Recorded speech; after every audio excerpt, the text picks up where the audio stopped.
Discipline और focus, इसके बिना लाइफ सिर्फ एक अधूरी रेस है जिसमें दौड़ के कोई कहीं नहीं पहुंच सकता। और ये बात मैं सिर्फ बोलता ही नहीं हूं, लाइफ मंत्रा की तरह फॉलो भी करता हूं। लाइफ की रेस की तैयारी हर रोज होती है, हर सुबह, हर कदम, हर मिशन पर होती है। हर इंसान लाइफ में टैलेंट के साथ पैदा नहीं होता। कुछ लोग अपने बलबूते पर टैलेंटेड बनते हैं, अपनी लगन, अपनी मेहनत से। जैसे कि मैं, यश रेड्डी। और फिर आते हैं वो दूसरी तरह के लोग, जगाधरी नायक जैसे लोग, जो टैलेंट पाने के लिए हम जिंदगी भर खुद को घिसते हैं, वो उस टैलेंट को अपने खून में लेकर पैदा होते हैं। जहां पहुंचने के लिए हम जिंदगी से जंग लड़ते हैं, वो उनकी रेस वहां से शुरू होती है। कोई प्रोटोकॉल्स, कोई रूल्स, कोई हायरार्की नहीं।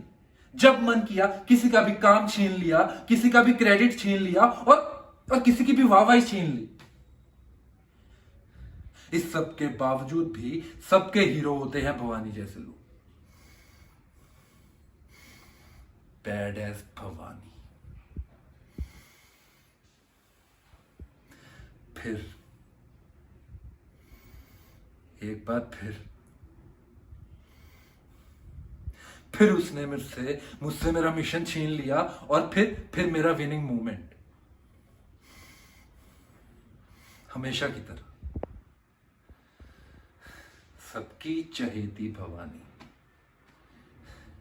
और यश रेड्डी कौन, किसी को पता भी नहीं।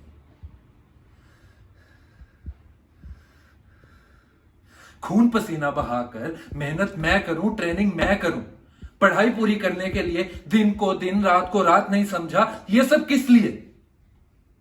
एक आइडियल ऑफिसर बनने के लिए। और उस भवानी ने क्या किया?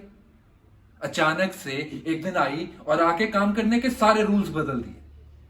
सबके दिमाग में अपनी एक नई रूल बुक छाप दी। ऐसा लगा जैसे मुझसे मेरा सब छीन लिया, जैसे कभी कुछ मेरा था ही नहीं, सब हमेशा से उसका ही था।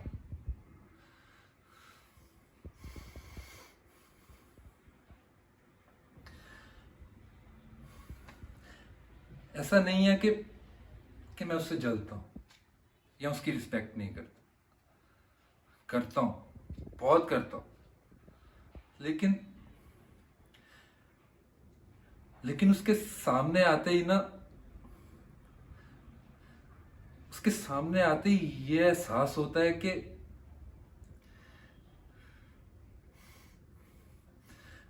कि वो मुझसे कितनी बेहतर है, कितनी आगे है मुझसे।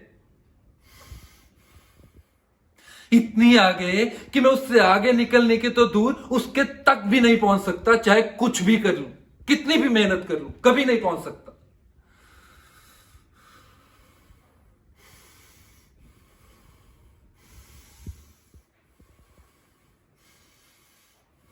सर, बच्चे आ गए। Yes, coming.